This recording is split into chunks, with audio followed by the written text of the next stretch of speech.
That is right. And you might be surprised or not to know there are some common things some parents forget to do before the first. Our very own Ruben Diaz starts our special coverage by going over the 5 things that all parents need to know.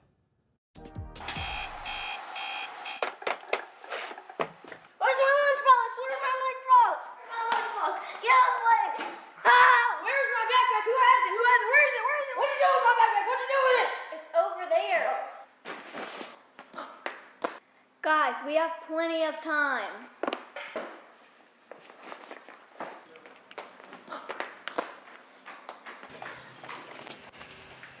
Man, nothing like the first day of school, right? Kids running around trying to make sure they've got everything. Parents running around trying to make sure they didn't forget anything. Well, did you know there's 5 things that parents commonly forget? Don't worry though, we got your back. Pump your brakes. We're gonna rewind this thing and get you all ready for back to school.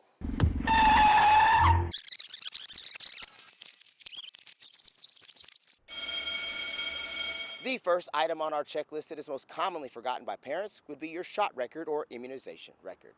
Now, you might be asking yourself, how can you forget your shots for your kids? Well, you're not always going to the clinic, right? Sometimes it's easy to fall behind with exactly which shots your kids need at which ages and grades that they're going into. Luckily, there are resources like the Tennessee Immunization Program that are there to help. If your child is going to Memphis-Shelby County Schools or MSCS, that actually requires that all students submit up-to-date immunization records in order for them to enroll. Now, MSCS actually has an MSCS Immunization and School Care website as well. So you can either use the Tennessee Immunization Program website, which is an overview of immunization records and what you'll need, or you can head to the MSCS version of that, which gives you a more comprehensive breakdown of what you will need for your student in MSCS. And the next most commonly forgotten part of this list, believe it or not, physicals. And you might be saying to yourself, well, my kid doesn't play sports, they may not need a physical. Well, that's not exactly true. They definitely have to have a physical if they're going to play sports. You might be asking yourself, when, where, and how do I get that done? Don't worry, we've got the resources that you need to figure all that out.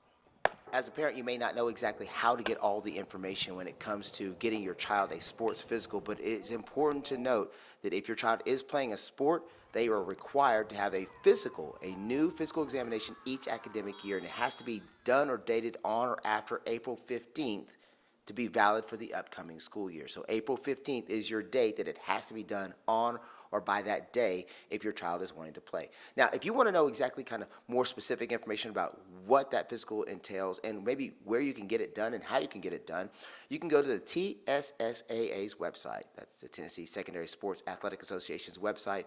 They'll have a physical form on there for you to look at. The third thing on our checklist that parents sometimes forget would be your bus registration or your transportation needs. Now, this one is a little tricky because each school does it a little different. Now, if your child is going to MSCS, which is again the largest school district in the state, you really have to go to the MSCS website and then click on the Students and Parents tab. Then after that, you'll see a button for transportation. Once you click on that transportation button, it will give you all of the information that you need as far as how to get your kid registered for a bus stop, how to track the bus, all the frequently asked questions, and of course, all the rules you'll need as well. Again, that's on the MSCS website under the Students and Parents tab, and then followed by the transportation button. Now, the fourth thing on this list, and probably the most important, believe it or not, is your school nutrition applications. Now, that's your school meals for your kids. If your child goes to MSCS, another great resource is still at the MSCS website. If you click on the Students and Parents tab, you'll scroll down and find a selection that says School Meals. But one thing you do need to know is about the deadlines involved. Now, while there are no strict statewide deadlines to apply for free and reduced meal school programs, the applications are really only valid for the current school year, so typically September 15th is when they expire, so you need to be aware of when you'll need to apply. You probably have to ask your individual school about their deadline for sure. Now, it is important to note that there are also grace periods for this as well. If you qualify for free or reduced lunches at the end of the previous year, you typically carry that over for at least the first month of the next school year. But if you do need a new application and it's not processed or approved by mid-September, your students' prices will revert back to full price meals. So that is important to note. Stay on top of that if you're a parent. Again, a great resource for that is the MSCS website, but you can also Google specific information for the state of Tennessee. And believe it or not, one of the most commonly forgotten things the emergency contact list. Why? Well, because it's usually at the end of a registration, and sometimes we get tired of filling out paperwork, right? So parents, don't forget to add 3, 4, or 5 names of people that you know, people that you trust, family members, somebody that can be there for your child in case you get stuck at work or in case an emergency happens. Doing this will help seal the deal on your child's registration as you get ready for back to school. Hopefully these tips have helped you and you can have a great first day. I'm Ruben Diaz, ABC 24 News.